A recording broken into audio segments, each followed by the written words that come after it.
Hi Aquarius, welcome to your reading. And yes Aquarius, ये आपकी मार्च की रीडिंग होने वाली है।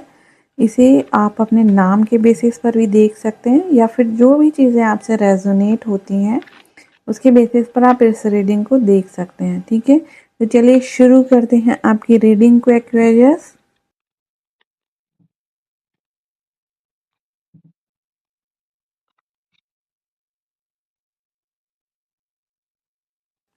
यहाँ किसी की ज़बरदस्त ट्रांसफॉर्मेशन होने को है या जस्ट अभी आप उस पीरियड से निकले हो।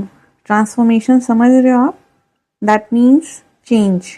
अब चेंज दो टाइप के हो सकते हैं। एक कि यहाँ ये सिचुएशन है, मुझे इसी वक्त इसे क्विट करना है। ठीक है, यानी आपकी मर्जी से चेंज को एक्सेप्ट करना, आपने खुद से एक्सेप्ट किया चेंज को।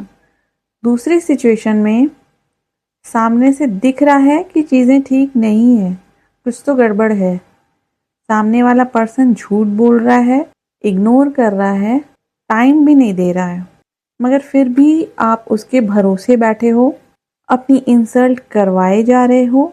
तो उस सिचुएशन में यूनिवर्स ज़बरदस्ती आपकी लाइफ में ट्रांसफॉर्मेशन भेजती है, चेंजेस लाती है, एक लेसन सिखाती है।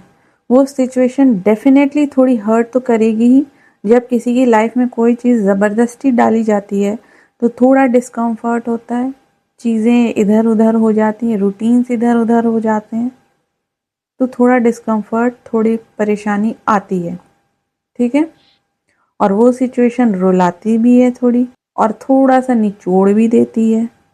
मगर फिर उसके बाद क्या होता है? एक नया सवेरा, एक नई लाइफ, एक नया चैप्टर शुरू होता है। तो माय लव, यहाँ पर आपको यही कहा जा रहा है कि देखो ठीक से अपनी लाइफ में क्या चल रहा है, क्या गलत है, क्या चीज़ें बदलने की ज़रूरत है, किस चीज़ को लाइफ से बाहर निकालने की ज़रूरत है, किस पर्सन को एंटरटेन करना बंद करना होगा, उसे अपनी लाइफ से निकालना होगा। देखो, ऑब्जर्व करो, और जब डिटेक्ट कर लो कि हाँ ये चीज़ें मेरी लाइफ में ठीक नहीं है, तो मन कड़ा करके उन सब चीज़ों को अपनी लाइफ से निकालो।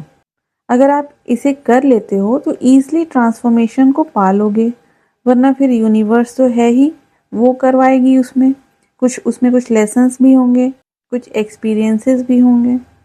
और यहाँ ये हैंगमैन देखो, ये कार्ड टैरो में रीबर्थ के पहले आता है, यानी डेथ कार्ड के पहले आता है, मगर यहाँ पर ये बाद में आया है।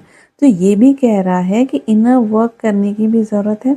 बेसिकली जब आप समझ लेते हो कि क्या सही है क्या गलत है, क्या लाइफ से हटाना है क्या रखना है, तो आधा काम तो ऐसे ही आपका हो गया समझो।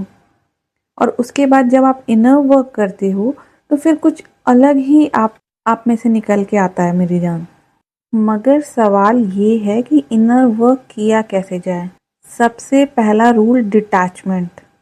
डिटैच करो खुद को फालतू के पचड़ों से, फालतू के लोगों से, फालतू की सिचुएशन से, और डिटैच करो यूजलेस फ्रेंड सर्कल से। अपनी ईगो से डिटैच करो खुद को, जो झूठी आइडेंटिटी बना रखी है खुद की ना।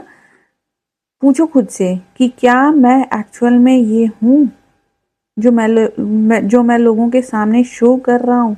पूछो खुद से। जो इतनी सारी इच्छाएं, इतनी सारी विशेस पाल रखी हैं तुमने, देखो ज़रा उसे ध्यान से कि अगर वो पूरी हो जाए तो उसे कितने पल की शांति मिलेगी, कितनी खुशी मिल जाएगी। और अगर इस होड़ में लगे हो कि कैसे भी मैं अपने को सबके सामने प्रूफ करके दिखाऊंगा, क्या हो जाएगा उससे? क्या हो जाएगा खुद से ये पूछो। और जिस सिचुएशन में लटके पड़े हो, ज़रा शांत होके देखो कि क्या वो रियल है। निकालो उससे खुद को। यहाँ करना क्या है आपको? अपना कर्म देखो। छोटे छोटे कामों को पेंडिंग में डालने की आदत बन गई है आपकी। डिवाइन कह रहे हैं कि आपको इन सब चीज़ों को ठीक करना होगा। अगर आदत है बेड से उठते ही बेड बनाना है, लेकिन बाद में हो जाएगा। सुबह उठ के पानी पीना है, मगर पी लेंगे। तो इन सब से क्या होता है? ऐसे ही तो सिचुएशंस आती हैं ना। तो डिटैच करो खुद को सबसे पहले, अपने डेली रूटीन्स को सेट करो। हो सके तो थोड़ा सा स्पिरिचुअलिटी से जुड़ने की कोशिश करो। 5 मिनट का ही सही, आंखें बंद करके बैठो, तभी हील होगे ना। अब पूछो कि हीलिंग कैसी? जब खुद को डिटैच करोगे बेकार की चीज़ों से, बेकार के पर्सन से, तो लाइफ से जब ये सारी चीज़ें बाहर निकलेंगी तो थोड़ा तो इफ़ेक्ट आएगा ना, थोड़ा तो पेन होगा। और ये देखो यहाँ टेम्परेंस से डिवाइन भी हीलिंग भेजने को तैयार खड़े हैं। आर्कएंजल राफेल यहाँ खड़े हैं, हीलिंग भेज रहे हैं आपको। मगर शर्त यही है कि ट्रांसफॉर्मेशन और डिटैचमेंट से आपको डील करना पड़ेगा। और एक तरह की इनलाइटनमेंट है ये। और ये कहा जा रहा है कि अगर आप अपना वर्क करते हो तो इनलाइटनमेंट पक्की है आपकी। और यहाँ पर भी आपको डिवाइन कह रहे हैं कि मेडिटेशन ज़रूरी है आपकी लाइफ के लिए। एक तरह से वो टॉनिक है आपकी सोल के लिए, आपकी बॉडी के लिए। ठीक है, तो चलिए देखते हैं कि आपके ऑरिकल कार्ड्स क्या मैसेज दे रहे हैं आपको।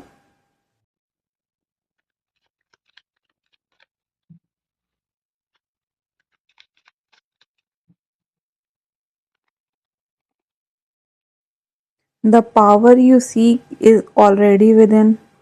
You are guided by pure consciousness. Be patient, not passive. The phase is teaching surrender. Be still, alignment is forming. The universe mirrors your inner world. Your worth is not up for negotiation. तो देख रहे हैं Aquarius किस तरह से आपके auricle cards भी divine उस पर आपके जो पहले के मैसेजेस निकले हैं उसके ऊपर मुहर लगा रहे हैं कि वो सारे चेंजेस, वो सारी चीज़ें आपको फॉलो करनी पड़ेंगी। आप शायद हमेशा लोगों के बीच अलग महसूस करते हो, लेकिन याद रखिए लाइट वर्कर्स फिट होने के लिए कभी नहीं आते दुनिया में, बल्कि लाइट एंकर करने के लिए आते हैं। और यूनिवर्स अभी क्वाइटली आपकी एनर्जी को शिफ्ट कर रहा है, इसलिए अभी हर चीज़ को तुरंत समझना या कंट्रोल करना ज़रूरी नहीं है। कई आंसर साइलेंस और ब्रेथ के मोमेंट में मिलेंगे आपको। ठीक है, और साइलेंस कैसे आएगा? डिटैचमेंट से, साफ सफाई से। क्योंकि यूनिवर्स आपके अराउंड नहीं है बल्कि आपके थ्रू मूव कर रहा है। और इसी प्रोसेस में एक सोल अलाइंड अपॉर्चुनिटी आपकी लाइफ में धीरे धीरे करीब आ रही है। बस एक चीज़ याद रखिएगा कि आपकी एनर्जी ही आपकी सिग्नेचर है, इसलिए उसे प्रोटेक्ट करना बहुत ज़रूरी है। नेगेटिव चीज़ों से एनर्जी ड्रेन हो जाती है, नेगेटिव पर्सन से ड्रेन हो जाती है, नेगेटिव सिचुएशन से ड्रेन हो जाती है। तो उसे प्रोटेक्ट करिए, फालतू की चीज़ों से निकलिए, इन सब से आइसोलेट हो जाइए। ठीक है,